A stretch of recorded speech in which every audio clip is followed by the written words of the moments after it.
So it is often said that principles are universal, while experiences, so the experiences that we get to experience in different aspects of our life, they are peculiar in that. So the experience I experience as a human being is peculiar and wholly be peculiar to me.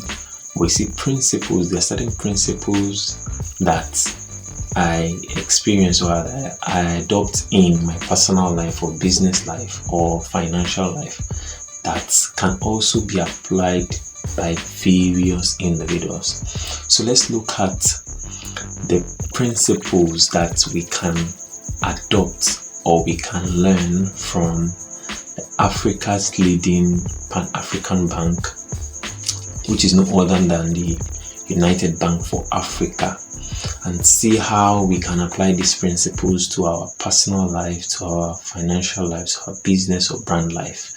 Let's dive in, shall we?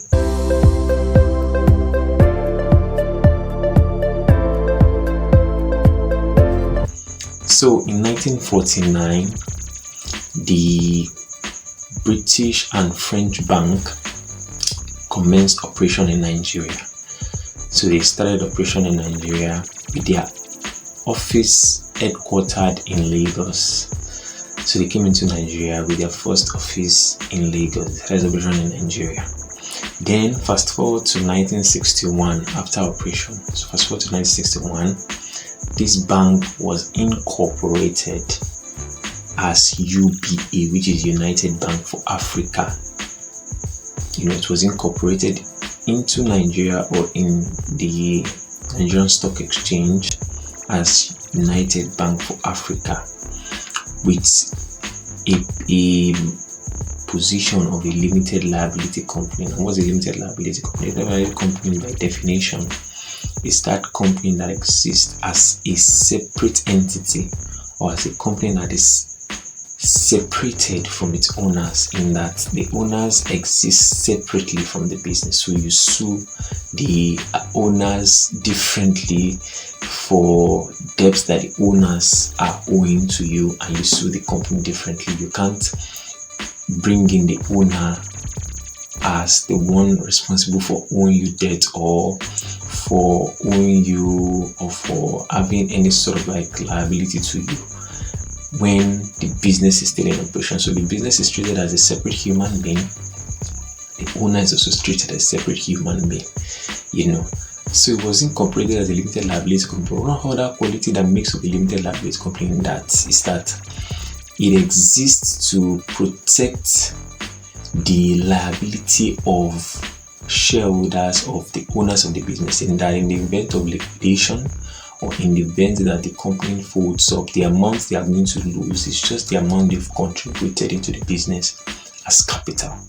Now, away from that, fast forward to 1997, the current group chairman, Tony Elumelu, at that time sat down with some group of professionals and saw the trajectory at which the banks in Nigeria were going, because during that time, banks in Nigeria was experiencing financial downturns and financial, challenge, and couldn't meet up with the directive given by the central bankers at that time. So to maintain maybe the cash reserve ratio, so the amount they are expected to keep with the central bank, so to maintain cash reserve ratio, to maintain, amongst others, so to maintain cash reserve ratios, to maintain required ratios. That's the minimum required ratio with the central bankers at that time. So Tony Elumelu and his fellow professionals, they saw this challenge as something that will start to drive banks away, just like what we're experiencing of recent, that the central bank just increased the minimum required ratio or the cash reserve ratio of banks, or which banks are required to maintain with them if they are going to still maintain operation in Nigeria. So Tony Elumelu and his fellow friends, they saw that opportunity at that time, and they decided to position to tap into that opportunity. So once the opportunity came, which is with Crystal Bank, as at that time, Tony Elumelu and his friends, they approached the central bank As at that time, they approached the NDIC, which is the National Deposit Insurance Corporation. They approached the shareholders of Crystal Bank, so they held like a roundtable meeting, and they also approached Central Bank, NDIC, the shareholders as at that time of the Crystal Banks, and also a few other professionals in the field as at that time to acquire Crystal Bank. So having done that, upon successful acquiring or acquisition, they established a 3-tier agenda. So these are profound key principles which I'm going to highlight at the end of the videos that we'll get to learn and see how we can apply this in our lives. So they established 3-tier agenda with time frames included in them. So one of the first tier was to turn the distressed bank as at that time, which is Crystal Bank, into a viable bank. So Crystal Bank was acquired and became UBE. So to turn that bank into a viable bank was the first tier as at that time, and so we were to execute it between 1 to 3 years. Now, the second tier as at that time was to make sure that UBE becomes one of the top 10 banks in Nigeria as at that time. Now, they also established the third tier, which is to ensure that UBE become one of the top 3 banks as at that time. So first tier was to turn a distressed bank into viable bank, 1 to 3 years. Second tier was to make sure that this bank becomes one of the top 10 banks, or amongst the top 10 banks, and the time duration was between 3 to 7 years, and to ensure that these banks become one of the top 3 banks, which is between 7 to 10 years. So having done that, they then saw another opportunity again. This is it. They saw opportunity to acquire and merge again, to increase their capital base, to increase their economic of skills, to increase their level of expansion. So they saw this opportunity with Standard Trust Bank as at that time. So Tony Elumelu again and his professional friends, they approached the Standard Trust Bank again, seeking a possible merger and acquisition, so as to increase the capital base and to increase the capital structure. And this comes as a result of central banks coming with policies either to increase the cash reserve ratio, or even the banks themselves looking to expand beyond the shores of the country Nigeria at that time. So they approached Standard Trust Bank again, having a lengthy discussion. After the lengthy discussion, it was approved. So in December 11, 2004, this merger was approved. So it was first merger first. So merger is like the combination or when two big organizations come together in order to become a single whole. So they can either retain their previous names or they form a new name. So with merger, two organizations come together to become whole. So they can drop off their names and bring out a new name, or one of the organizations retain any name that they feel is most appropriate. So merger came first. After the merger deal is done, then acquisition. So acquisition is when one big party or one big organization acquiring another less or more of not too big organization. So in most cases in acquisition process, the biggest organization would always retain the name. So after merger, then acquisition came in place. So after the acquisition deal has been settled as at that time, then different problem begins to surface. So one of the problem is merging structures together. So merging the structure of United Bank of Africa and Standard Trust Bank. It's created a bit of hassle, but they were also able to get around it.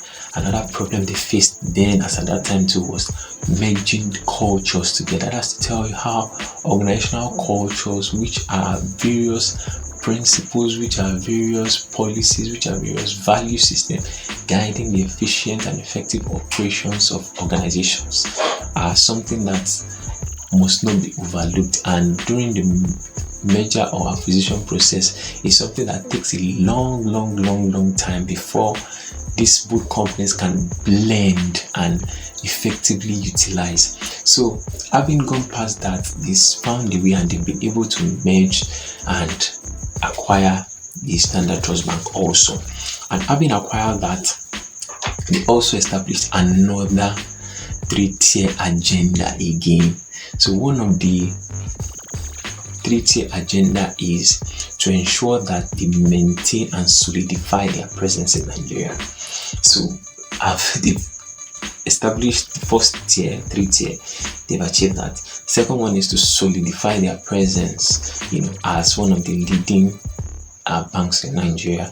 The second tier again was to become a pan-African bank, meaning that to ensure that the bank they've established in Nigeria and has gained momentum in Nigeria spread across other African countries, creating that form of unity, that cohesiveness between countries. And another tier they established again is to ensure that they would transcend beyond the African, sector and to maintain global presence. So transcend beyond the African shores and start to look at how to maintain global presence. So away from the background now, I want to talk about some of their core business strategies. So here we'll be looking at their core products and what they do. We'll be looking at their revenue model and approach, and also we'll be looking at another one, which is the market position. So for their core business model, one of their core business product or services is they provide financial services to people, to organizations, to banks or fellow like mine. So they offer financial services to people, which include lending of finances, interests being charged on loans. These are some of their core products or services, which includes providing financial services to people in a particular country, ensuring that people of that country are financially incorporated. That means they are financially enlightened and financially brought into the financial system. To provide financial services, which include safekeeping of valuables, borrowing and lending of money, helping to keep money and other valuable items. Now, away from that, what's their revenue model like? Their revenue model is built on multiple streams of income, in that they not only generate income by the amounts they charge in helping people and other like-minded individuals keep loans, keep their money, give out loans, so interest charge on loans. They also make money from that. They also make money from helping big banks of like minds, engage in various services like consultancy services, offering expert advice. Also, they also make, a reasonable revenue from that. So away from that, we also want to look at their market position, and it is no doubt that they've been able to maintain and retain their position as one of the leading pan-African banks, for in the last couple of years. They've been able to retain their market position as one of the leading pan-African banks, which is such an exciting thing to see. So let's look at their growth impact. So what are their key milestones? So I want to look at their key milestones and analyze their key milestones to see how they've been able to move from that bank, in 1949, British and French bank, up until this moment. What are the things they've achieved? And let's see how we can learn from these things they've achieved. So number one, they became the first bank to make an initial public offering in 1970. This is one of the key milestones. So we're the first bank to invite members of the public to come and buy shares from them, to come and subscribe, and come and become a part owner of the company at that time. Another one is 2005, they merged with Standard Trust Bank, which earlier said, and even away from that, so in fulfilling one of the 3 tiers, so in becoming a Pan-African, bank, it also got to a point whereby they began integration and expansion. So they began acquiring other, African banks to maintain their stance and maintain their presence in other African countries. So they also acquired, or they partly acquired, the Continental Bank too, as at that time also. So away from that, in 2011, from 2008 to 2011, they raised 20 billion in debt to acquire majority interest in banks like Burkina Faso and Republic of Benin. Like I said, they were able to generate $20 billion, and this is the amount they used to acquire major interest. So they also see, even with for the fact that they've merged and acquired banks in Nigeria, they also sought to move into the African system and look out for banks with great potential, and also form a partnership in terms of either merger and acquisition to propagate their agenda forward and ensure that their goals are achieved in no time. So another thing they did in 2009 was they opened their Paris office, which is one of a very, very, very, because now it has extended. So they've extended from maintaining their second year and achieving their second year, which was to become a Pan-African bank, into maintaining a global presence. So they opened their Paris office in 2009, and in 2017 they raised $5 million through a 5-year senior unsecured Eurobond, meaning that they raised $5 million through a channel whereby their bonds are free of collateral. So there's no collateral. They didn't have to drop any collateral down in order to raise this money, which is a very, very good form of investment and a form of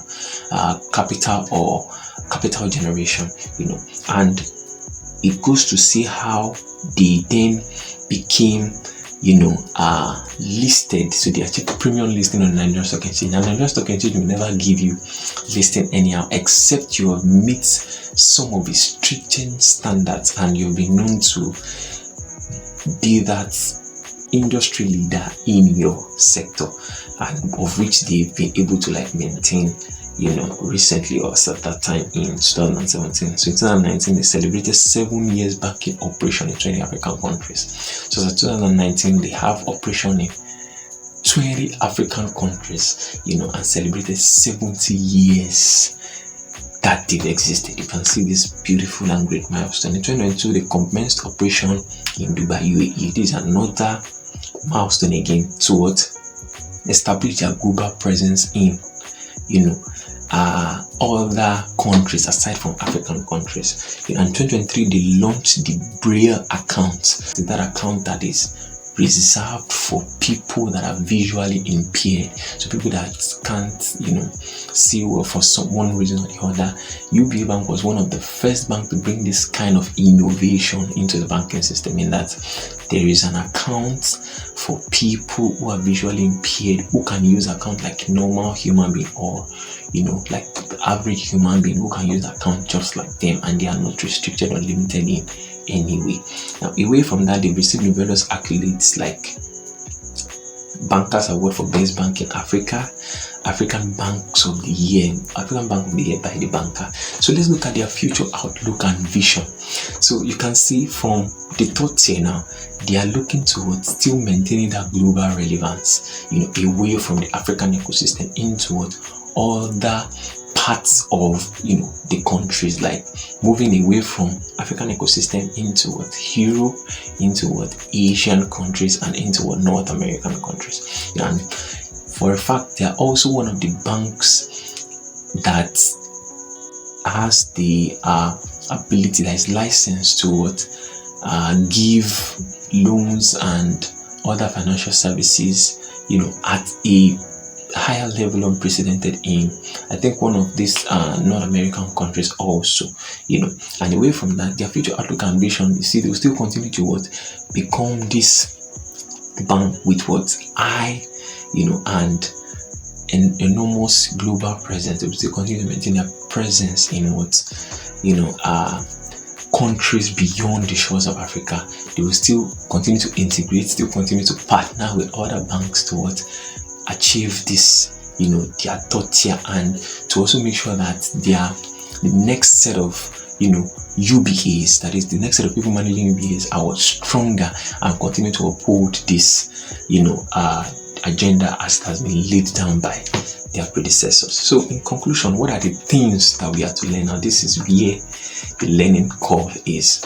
One of the things I noticed one of the principles I figured out from all these that we've been, from the just little background and analysis of their background, their growth structure, their key, product to service revenue model and the likes, is that number one is the idea that we need to think in partnerships. If we want to build something that will stand the test of time, look at a 70-year decade. A 70-year decade is not 10 years, it's not 2 years, it's not 1 year, 70 years. You can imagine the kind of longevity that has been maintained over time. So to build that kind of longevity, we need to, as a brand, as a business, in our financial life, in our personal development life, think in collaboration, think in partnerships, so if I'm having an agenda, if I'm having a goal in mind, which is to build this longevity, maybe my business life, my personal development life, my financial life, you cannot always do it alone.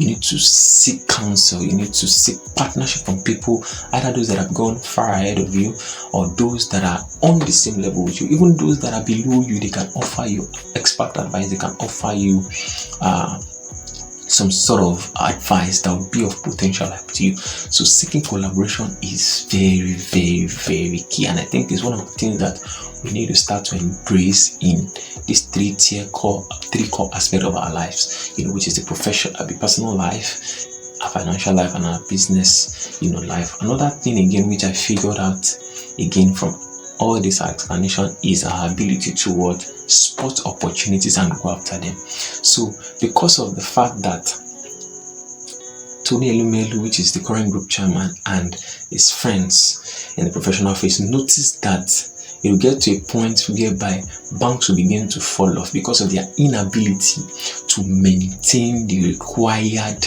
directive given by the central bankers at that time. They noticed the opportunity, and when the opportunity came, they went after it. And one of the things they did with the crystal bankers at that time was they converted the debt into equity. Although majority of people left out, but they converted debt into equity, and people who believed in them, they stayed. And look at what the bank is today. Look at how enormous and how big of an impact the bank has grown today. So one of the first lessons is think in collaboration, think in partnership, no matter the field you are in.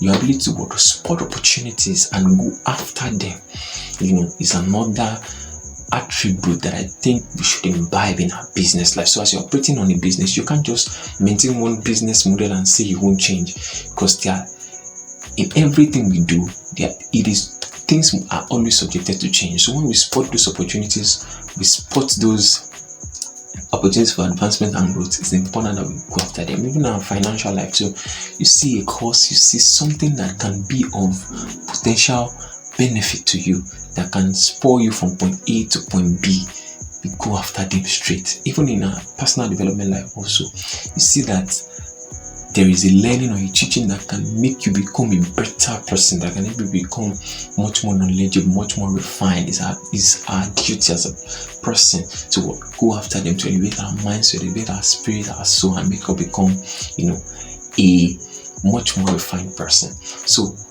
these two key lessons are lessons that I feel I should be able to share. But for the sake of, for clearer and more purposeful result, there is a need to add another. So more of like a third, lesson. And one of the lesson and the third lesson which I would like to share is, the ability for us to persevere in times of uncertainties. That's why we need to have a clear goal. That's why these banks, or a bank like this, can have a clear goal from the start, which was their first 3-tier agenda, and the time frame, and their second 3-tier agenda, and also a time frame. So you've gotten a goal, you've established a time frame to achieve those goals. These goals won't always come easy. Our ability to persevere towards, go after that goal, without fear or succumbing to challenges that might be experienced during the process, is also another lesson that I feel we should learn as a person. So thank you very much for staying tuned to the end, and I'll see you in the next one. Bye bye.